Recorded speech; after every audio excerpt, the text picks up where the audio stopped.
CTP से संबंधित प्रश्नोत्तर क्वेश्चन आंसर आज हम करने वाले हैं। आप भी यदि तैयारी कर रहे हैं सीटेट जुलाई 2025 की, तो आप आ गए हैं सही प्लेटफॉर्म पर।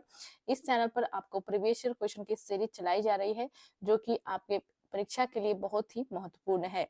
22 दिसंबर 2021 में जो प्रश्न आए थे, ऑनलाइन पेपर जो हुआ था कोरोना के पश्चात, उसी प्रश्न को आज हम करने वाले हैं, जो कि सीडीपी से संबंधित होगी। चाइल्ड डेवलपमेंट एंड पेडागोजी का क्वेश्चन जो है आपके 30 क्वेश्चन पूछे जाते हैं। शुरू में ही जो है आपका 1 से लेकर 30 तक जो है क्वेश्चन नंबर 1 से लेकर 30 तक जो है आपका सीडीपी के प्रश्नोत्तर आपके पेपर में देखने को मिलती है। तो पैटर्न को समझते हुए हम आगे बढ़ेंगे, और इससे पहले आपसे रिक्वेस्ट है कि चैनल को सब्सक्राइब कर ले, वीडियो को लाइक एंड शेयर करें। शुरू करते हैं वीडियो को। सीडीपी से जो क्वेश्चन पूछे गए थे उसको आज हम करेंगे। और देखिए, बाल विकास एवं शिक्षा शास्त्र भाग 1 ऐसे जो है आपके क्वेश्चन पेपर में भी आपको देखने को मिलेगी कि ये जो है आपके सीडीपी के प्रश्न उत्तर होंगे, लेकिन इस तरह से आपको लिखा हुआ नहीं मिलेगा बाल विकास एवं शिक्षा शास्त्र करके, बल्कि डायरेक्ट क्वेश्चन रहेंगे। और क्वेश्चन जो है आपको समझ लेना है कि किस सब्जेक्ट का जो है ये प्रश्न है, सीडीपी के है, ईवीएस के है, मैथ का है, ये तो आप समझ ही जाएंगे जब इस चैनल से जुड़े रहेंगे। तो शुरू करते हैं वीडियो को। हमारा प्रथम प्रश्न है, विकास के किस अनुक्षेत्र का संबंध बौद्धिक क्षमता जैसे कि ध्यान, स्मृति, समस्या समाधान, कल्पना और सृजनशीलता से है? तो देखिए आपके ऑप्शंस है, संवेगात्मक अनुक्षेत्र, संज्ञानात्मक अनुक्षेत्र, सामाजिक अनुक्षेत्र, शारीरिक अनुक्षेत्र। जो तो देखिए समझते हैं इस चीज को। संज्ञानात्मक अनुक्षेत्र होगा आपका, जिसके अंतर्गत आपका ध्यान, स्मृति, समस्या समाधान, कल्पना और सृजनशीलता से आपका संबंध रखता है। तो देखिए संज्ञानात्मक जो विकास होती है, यानी कि आप सिंपल वर्ड में यदि हम लोग समझने की कोशिश करें तो इसे हम कह सकते हैं दिमाग, यानी कि स्कीमा, दिमाग। जो इसमें जो है हम क्या करते हैं कि दिमाग ही होता है जिसमें हम सब कुछ सोच रहे होते हैं, कल्पना करते हैं और किसी भी क्रिएटिविटी को सोचते हैं, तो वो सब हम कहाँ कर रहे होते हैं? तो दिमाग में कर रहे होते हैं। तो संज्ञानात्मक वर्ड जब भी आपको दिखे तो आप इस चीज को समझ जाइएगा कि ये जो है दिमाग से संबंधित बातें हो रही है, ठीक है। और संज्ञानात्मक अनुक्षेत्र के अंतर्गत ही आपके आ जाएंगे ध्यान, स्मृति और समस्या समाधान, कल्पना, सृजनशीलता। ये सभी जो है संज्ञानात्मक अनुक्षेत्र में आते हैं। करेक्ट आंसर आपका हो जाएगा ऑप्शन नंबर सेकेंड, संज्ञानात्मक अनुक्षेत्र। संवेगात्मक का हो गया आपका इमोशनल, जो आपका भाव जो आपके उत्पन्न होते हैं उसके अंतर्गत आता है। और सामाजिक आपका हो गया जो समाज में जो भी चीजें चल रही हैं, पर्यावरण से आप इसे संबंधित कर सकते हैं। शारीरिक आप समझ रहे हैं, ठीक है। तो ऑप्शन नंबर सेकेंड आपका इसमें करेक्ट हो जाएगा। देखते हैं नेक्स्ट वीडियो की, नेक्स्ट क्वेश्चन की ओर, ठीक है। चलते हैं। देखिए, सना ने अपनी कमीज का बटन बंद करने व कमल पकड़ना सीखने से पहले गिलास और बोतल पकड़ना सीख लिया है। तो देखिए सना है, छोटी बच्ची है, वे जो है कमीज का बटन बंद करने व कमल पकड़ने से पहले जो है वो गिलास और बोतल पकड़ना सीख लिया है उसने। तो यह उदाहरण किस ओर संकेत करता है? तो देखिए जो बच्चे जो होते हैं शुरू में ही जो है उन्हें हम बटन बंद करना खोलना ये सब नहीं सिखा पाते हैं। और आप देखते हैं कि बच्चे जो है जैसे गेंद वगैरह फेंक लेते हैं आराम से, लेकिन वो लिखने में जो है असमर्थ होते हैं। तो बच्चों का जो हाथ का विकास होता है वो जो होता है आपका हाथ और पैर का विकास पहले ही हो जाता है, और जो उंगलियां अंगूठे का ये सब का विकास जो है ये सब बाद में होती है, धीरे धीरे होती है, इसी कारण से ऐसा होता है। और यहाँ पे आपका कौन सा विकास का आयाम है आपसे पूछा गया है। तो देखिए विकास एक आयामी है, विकास की दिशा शीर्षगामी है, विकास की दिशा निकट दूरस्थ है, विकास की क्रम यादृच्छिक है। तो ये इसका आपका करेक्ट आंसर हो जाएगा, विकास की दिशा जो है निकट दूरस्थ है। इसी कारण से जो है, इसी सिद्धांत के कारण जो है सना जो है बोतल और गिलास पकड़ने में सब पकड़ना सीख लिया है उसने, लेकिन वो जो है अभी कमीज का बटन बंद करना नहीं जानती है और साथ में कमल पकड़ना नहीं जानती है, ठीक है। ऑप्शन नंबर थर्ड आपका करेक्ट हो जाएगा। नेक्स्ट क्वेश्चन की ओर देखते हैं। क्वेश्चन नंबर 3 है हमारा, बच्चों का विकास इनमें से किसका परिणाम है? तो देखिए यहाँ पे आपके ऑप्शंस है, केवल आनुवांशिकता का, केवल वातावरण का, विद्यालय और शिक्षा का, आनुवांशिकता और वातावरण के बीच परस्पर अंतक्रिया का। तो जो बच्चे का विकास होता है, हम देखते हैं कि बच्चों में जो है विकास जो पाए जाते हैं वो ओवरऑल जो है आपका सब कुछ इसके पीछे जो है कारण होते हैं, जैसे आनुवंशिकता और वातावरण, ये सभी जो है कार्य कर रहे होते हैं। तो विकास जो है इसके लिए पर्यावरण भी उत्तरदायी होती है, आनुवंशिकता भी उत्तरदायी है। जो भी आनुवंशिक गुण हम अपने वंशजों से प्राप्त करते हैं और जो भी वातावरण परिवेश में हम जी रहे होते हैं, बच्चे को हम पाल पोस रहे होते हैं, उसी के अनुसार जो बच्चा जो है बनते जाता है, उसी तरह का व्यवहार वो सीखता है। तो आनुवंशिकता और परस्पर वातावरण के बीच परस्पर क्रिया का आपका करेक्ट आंसर हो जाएगा ऑप्शन नंबर 4 यहाँ पे, ठीक है। तो विकास जो है आनुवंशिकता और वातावरण के बीच परस्पर अंतःक्रिया है, ठीक है। नेक्स्ट देखते हैं, क्वेश्चन नंबर 4 है, निम्न में से कौन सा कारक प्राथमिक समाजीकरण का नहीं है। तो देखिए प्राथमिक क्वेश्चन कभी भी आप ध्यान से पढ़ें, यहाँ पे नहीं दिया गया है, हालांकि यहाँ पे बोल्ड कर दिया है नहीं वर्ड को, लेकिन हर जगह बोल्ड नहीं किया मिलेगा आपको क्वेश्चन में। तो इस बात का आप ध्यान रखेंगे, नहीं जो है तो उसमें आपका नेगेटिव आंसर आता है, उल्टा आंसर आपका होता है, ठीक है। तो देखिए यहाँ पे ऑप्शंस पहले देख लेते हैं। तो प्राथमिक समाजीकरण बच्चे जो है प्राथमिक समाजीकरण बच्चों का कहाँ होता है। तो सबसे पहले तो परिवार आता है, इसमें आस पड़ोस आते हैं, मित्र आते हैं, ठीक है।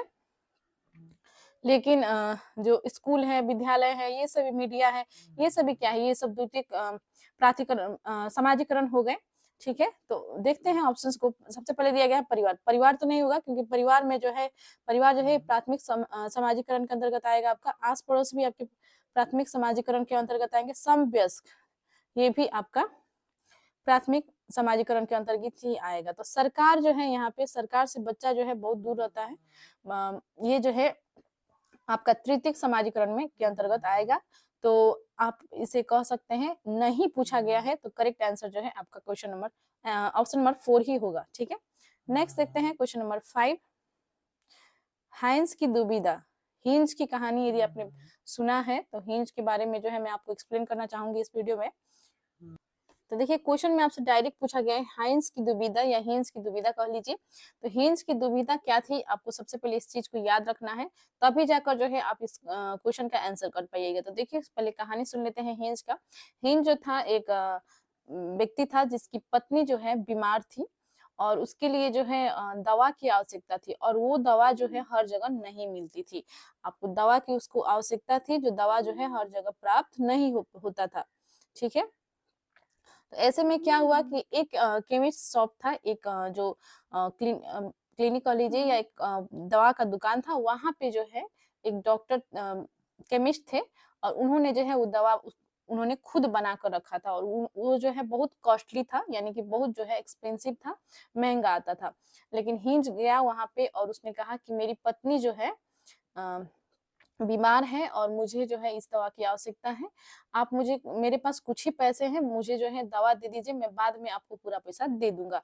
लेकिन जो दुकानदार था, जो केमिस्ट था, उसने कहा कि नहीं, मैं ये दवा नहीं दूंगा, क्योंकि ये दवा जो है मेरी ही बस दुकान पे उपलब्ध है, दूसरा जगह ये आपको दवा नहीं मिलेगी, और ये दवा जो है मेरे लिए मुझे भी मतलब बहुत महंगा पड़ी है, मैंने खुद इसे बनाया हुआ है।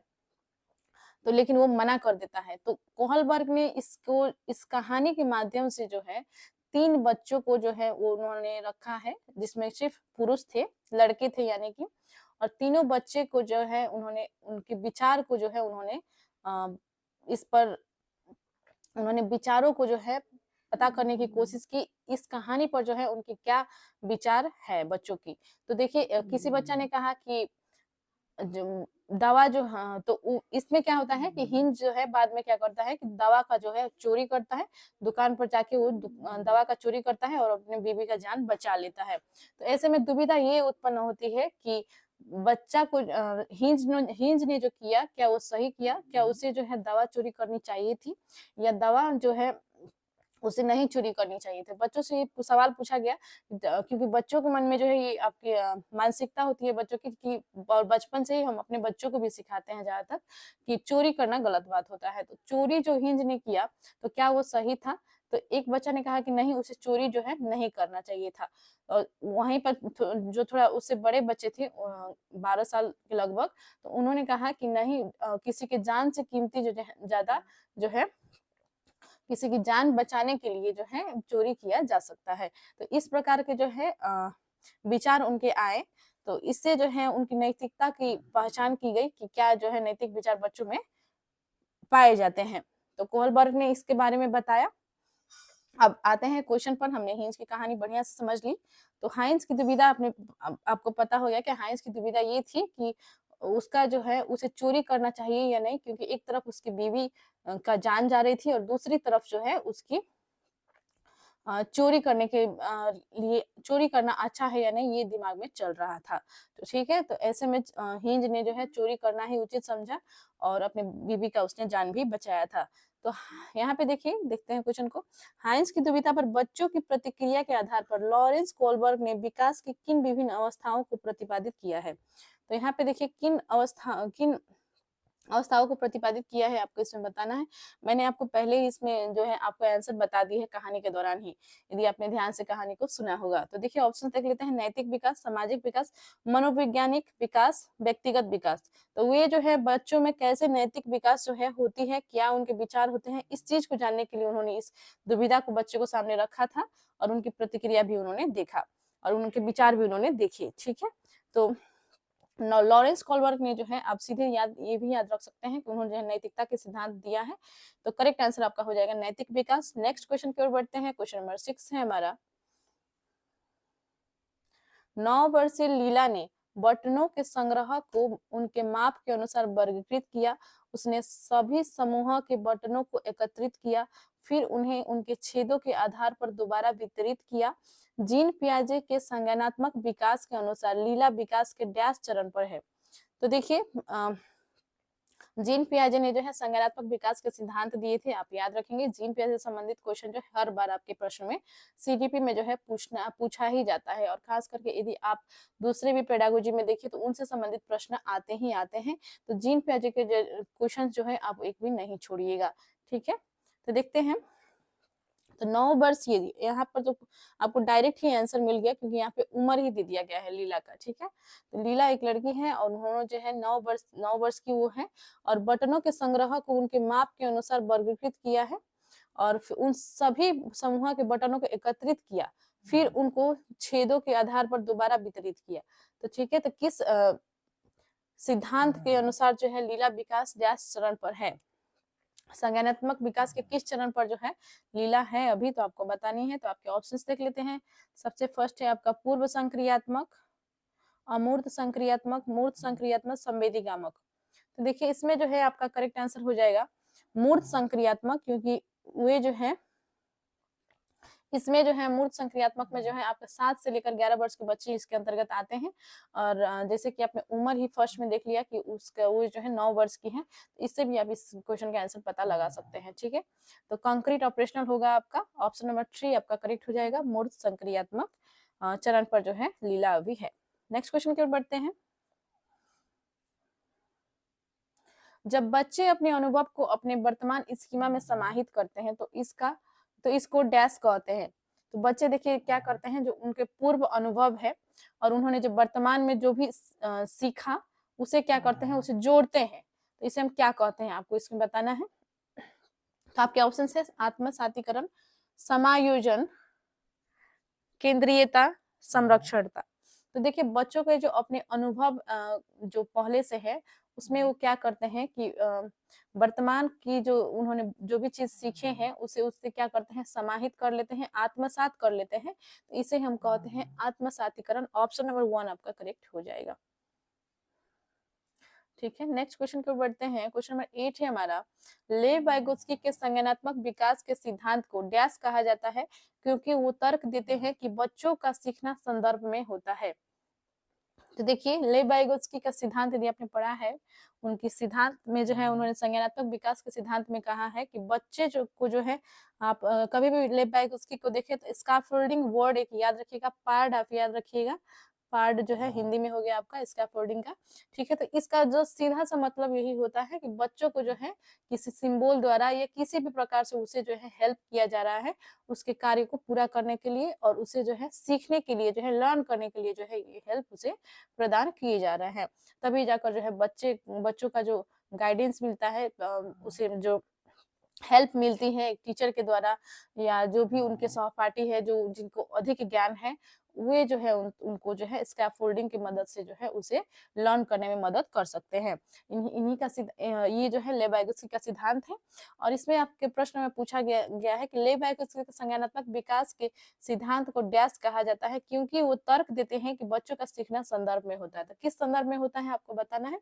तो लेव वाइगोत्स्की के संज्ञानात्मक विकास में जो है उन्होंने दिया है कि ये बात दिया है कि सामाजिक सांस्कृतिक संदर्भ में जो है बच्चे सीखते हैं। तो ऑप्शन नंबर 3 आपका इसमें करेक्ट हो जाएगा, सामाजिक सांस्कृतिक। ठीक है, नेक्स्ट क्वेश्चन की ओर बढ़ते हैं। क्वेश्चन नंबर 9 है हमारा। जब कोई अध्यापिका किसी विद्यार्थी को उसके विकास निकट दूरस्थ क्षेत्र जेडपीडी पर पहुंचाने के लिए सहायता को उसके निष्पादन के वर्तमान स्तर के अनुरूप ढालती है, तो अध्यापिका किस नीति का प्रयोग कर रही है। तो देखिए, अभी मैंने पिछले जो क्वेश्चन में है मैंने इसके बारे में आपसे डिस्कशन किया है। तो देखिए, जो जेडपीडी है, समीपस्थ निकट दूरस्थ क्षेत्र जो है, इसमें क्या होता है कि जो जेडपीडी जो है जोन ऑफ प्रॉक्सिमल डेवलपमेंट होता है, और जो एक्चुअल डेवलपमेंट होता है, बच्चों का जो एक्चुअल डेवलपमेंट होता है उससे जो है बच्चे जो है क्या होते हैं कि एक्चुअल डेवलपमेंट जो है बच्चों का मान लीजिए यहाँ तक है, एक्चुअल डेवलपमेंट यहाँ तक है, और ये जो एरिया होगा जिसे स्कैफोल्डिंग के मदद से और कौन पहुंचाएगा, तो मोर नॉलेजेबल अदर जो एमकेओ है, ये जो है आपको पहुंचाने में मदद करेगा। जो यहाँ पे आप क्वेश्चन में देखिए तो अध्यापिका जो है ये एमकेओ का काम कर रही है, मोर नॉलेजेबल अदर का काम कर रही है, क्योंकि वे जो है उनको जो है अधिक ज्ञान है इस चीज के बारे में। ठीक है, तो जो एक्चुअल डेवलपमेंट है, एक्चुअल डेवलपमेंट जो है आपका जहां तक हो सकता है, लेकिन मोर नॉलेजेबल पर्सन जो होता है वो क्या करता है, स्कैफोल्डिंग के मदद से क्या करता है, जेडपीडी तक पहुंचाता है, यानी कि पोटेंशियल जो डेवलपमेंट होता है वहां तक पहुंचाता है, यानी जो हेल्प हुआ इसे ही हम जेडपीडी कहते हैं, जेडपीडी कहते हैं, यानी कि निकट दूरस्थ विकास का निकट दूरस्थ क्षेत्र। ठीक है, तो यदि आपने नहीं भी समझा होगा तो आप सीधे सीधे समझ लीजिए कि जो जेडपीडी तक पहुंचना, यानी कि जो आप प्रोक्सिमल डेवलपमेंट तक पहुंचने के लिए, पोटेंशियल डेवलपमेंट तक पहुंचने के लिए जो है आपकी सहायता की आवश्यकता होती है, और उस सहायता को ही हम स्कैफोल्डिंग कहते हैं, पार्ड कहते हैं। ठीक है, और जो मदद करता है उस पोटेंशियल डेवलपमेंट तक पहुंचने के लिए, वो होती है मोर नॉलेजेबल अदर, यानी कि एक अध्यापिका। इस क्वेश्चन में हम उन्हें इंगित कर सकते हैं। तो देखिए, देखते हैं, जब कोई अध्यापिका किसी विद्यार्थी को उसके निकट दूरस्थ क्षेत्र जेडपीडी पर पहुंचाने के लिए सहायता, यहाँ पे सहायता आपको वर्ड दिखा, तो ये सहायता वर्ड है, इसी को हम स्कैफोल्डिंग कहेंगे। ठीक है, तो को उसके निष्पादन के वर्तमान स्तर के अनुरूप ढालती है, तो अध्यापिका किस नीति का प्रयोग कर रही है। तो देखिए, आपके ऑप्शंस देख लेते हैं। सहयोगात्मक अधिगम का प्रयोग, अंतर पक्षता का प्रदर्शन, स्कैफोल्डिंग, विद्यार्थी में संज्ञानात्मक द्वंद्व पैदा करना। तो देखिए, ये नहीं होगा आपका करेक्ट आंसर। जो होगा आपको मैंने बता ही दिया है, स्कैफोल्डिंग होगा, क्योंकि स्कैफोल्डिंग की मदद से ही जो है वो जोन ऑफ प्रॉक्सिमल डेवलपमेंट तक पहुंचाने की कोशिश जो है कर रही है, सहायता कर रही है। ठीक है, ऑप्शन नंबर 3 आपका इसमें करेक्ट हो जाएगा। नेक्स्ट देखते हैं, क्वेश्चन नंबर 10 है हमारा। एक प्रगतिशील कक्षा में शिक्षण पाठ्यपुस्तक केंद्रित होता है, योगात्मक परीक्षा पर बल दिया जाता है, विद्यार्थी अध्ययन में सक्रिय भूमिका निभाते हैं, अध्यापक दंड और पुरस्कार द्वारा शिक्षण को दिशा देता है। तो देखिए, जो प्रगतिशील शिक्षा होती है उसमें क्या होती है आपको पता होगा। जो प्रगतिशील शिक्षा जो होती है तो पाठ्य पुस्तक केंद्रित ये नहीं होती है, बल्कि ये जो है बाल केंद्रित होती है। योगात्मक परीक्षा पर बल नहीं दिया जाता है, आपको जो है श्रेणीबद्ध नहीं किया जाता है, आपको लेबलिंग नहीं किया जाता है इसमें, और तो ये आपका गलत हो जाएगा। विद्यार्थी अध्ययन में सक्रिय भूमिका निभाते हैं। देखिए, सक्रिय वर्ड जहां भी आपको दिखे तो आप समझ जाइएगा कि ये जो है पॉजिटिव वर्ड है, और यही करेक्ट आंसर होने की अधिक संभावना होगा। दंड और पुरस्कार आपको नहीं देना है, और दंड द्वारा छात्रों का शिक्षण दिशा देता है, नहीं, प्रगतिशील शिक्षा में ऐसा नहीं होता है। तो करेक्ट आंसर आपका हो जाएगा ऑप्शन नंबर 3, विद्यार्थी अध्ययन में सक्रिय भूमिका निभाते हैं। ऑप्शन नंबर 3 आपका इसमें राइट हो जाएगा।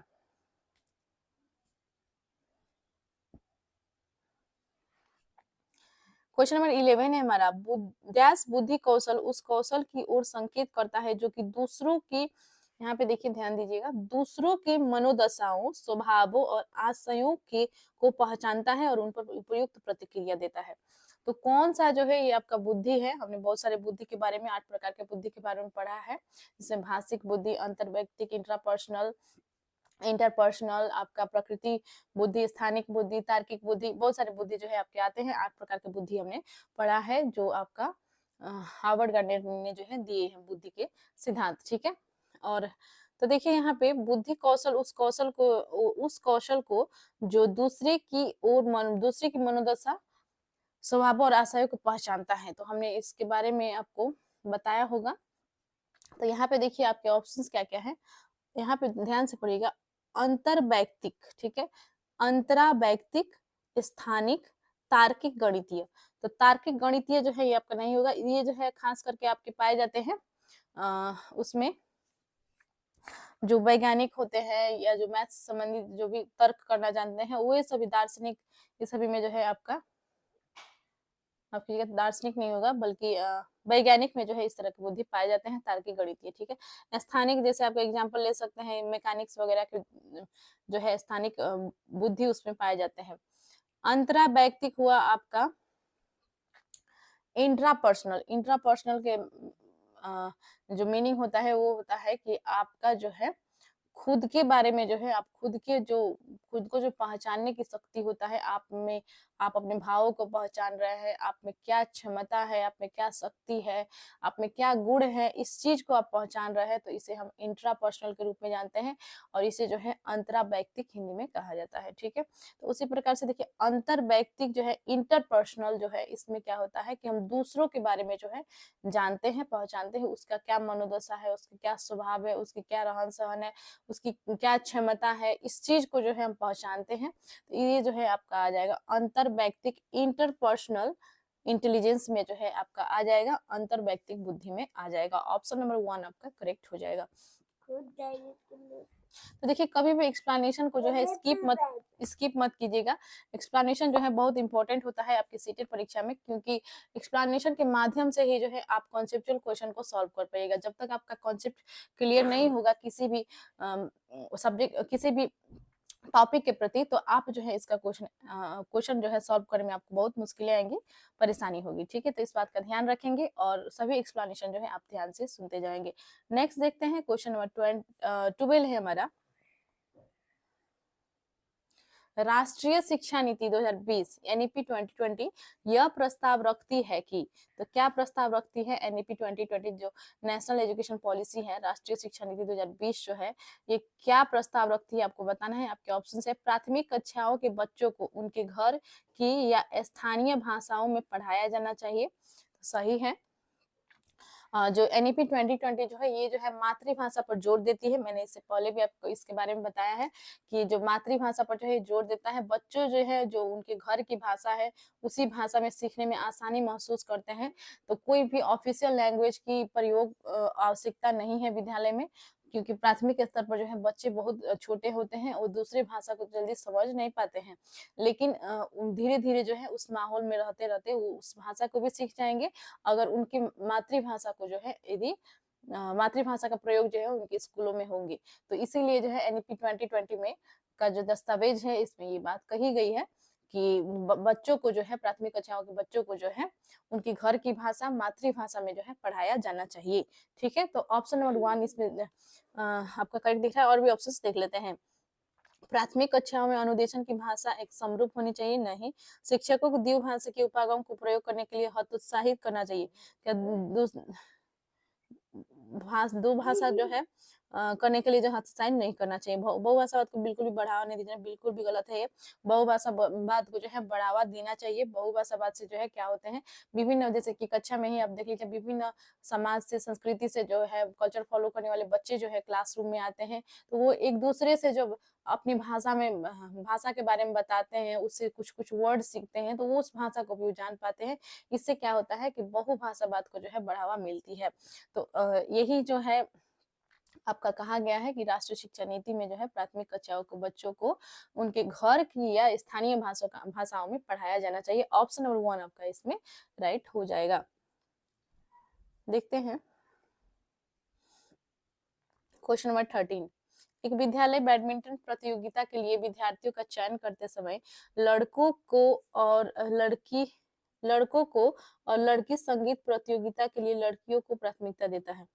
तो देखिए, जो बैडमिंटन प्रतियोगिता है इसमें जो है लड़कों को भाग लेने के लिए दिया जा रहा है और लड़कियों को जो है संगीत प्रतियोगिता में जो है प्राथमिकता दी जा रही है। तो ये क्या दर्शाता है आपको इसमें बताना है। आपके ऑप्शन है जेंडर स्थायित्व, जेंडर पहचान, जेंडर समरूप समानता, जेंडर रूढ़िबद्धता। तो देखिए, जेंडर स्थायित्व नहीं होगा, जेंडर पहचान नहीं होगा, जेंडर समानता बिल्कुल भी नहीं हो रहा है यहाँ पे, बल्कि ये जो है जो रूढ़िबद्ध धारणा है कि बच्चे लड़के जो है वो प्लेइंग में अच्छे होते हैं, क्रिकेट खेलने में अच्छे होते हैं, बैडमिंटन खेलने में अच्छे होते हैं, लेकिन लड़कियां जो होती हैं वो गीत गाने में अधिक मधुर सुरीली सुर की होती हैं और वे जो है सुरीली गाती हैं। इसके लिए जो है बच्चों को क्या किया जाता है कि लड़कियों को क्या किया जाता है कि भेदभाव इसमें देखने को मिलती है। इसे जो है हम कहेंगे जेंडर रूढ़िबद्धता। ऑप्शन नंबर 4 आपका इसमें करेक्ट हो जाएगा। जेंडर रूढ़िबद्धता जो है ये जो है एक सामाजिक अवधारणा है जिसमें लड़कों और लड़कियों का जो है भेदभाव किया जाता है, जो लैंगिक पूर्वाग्रह उसके आधार पर। तो ऑप्शन नंबर 4 आपका इसमें करेक्ट हो जाएगा।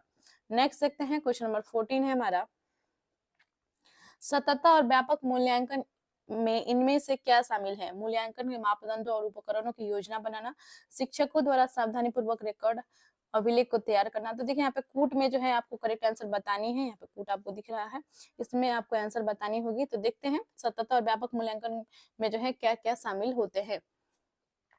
तो देखते हैं, मूल्यांकन के मापदंड और उपकरण को योजना में एकदम सही है।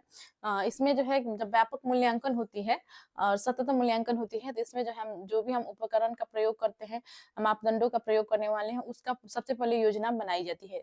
और देखिए, शिक्षकों द्वारा सावधानी पूर्वक रिकॉर्ड और अभिलेखों को तैयार करना सही है। बच्चों को समय समय पर परीक्षण करना और उन्हें श्रेणीबद्ध करना नहीं, बच्चों को श्रेणीबद्ध नहीं किया जाता है इसके अंतर्गत, और परीक्षण परीक्षण करना ये भी नहीं किया जाता है। ठीक है, तो शिक्षण को अधिगम प्रक्रिया के साथ एकीकृत करना सही है। शिक्षण को जो है क्या किया जाता है कि अधिगम प्रक्रिया के साथ जोड़ा जाता है, एकीकृत किया जाता है। यहाँ पे देखिए ये आपका गलत है और आपका सही है 1, 2 और 4। तो 1, 2, 4 जो है आपका 1 में दिख रहा है, ऑप्शन नंबर 1 ही आपका करेक्ट हो जाएगा यहाँ पे। नेक्स्ट देखते हैं, इस वीडियो के लास्ट क्वेश्चन होगा ये क्वेश्चन नंबर 15, और जो बचे हुए प्रश्न हैं हम नेक्स्ट वीडियो में लेकर आएंगे। और आपसे मैंने बहुत बार कहा है कि चैनल से जो है जुड़ जाएं ताकि आपका जो है प्रीवियस क्वेश्चन जितने भी अपलोड हो रहे हैं सभी आप देख पाएं।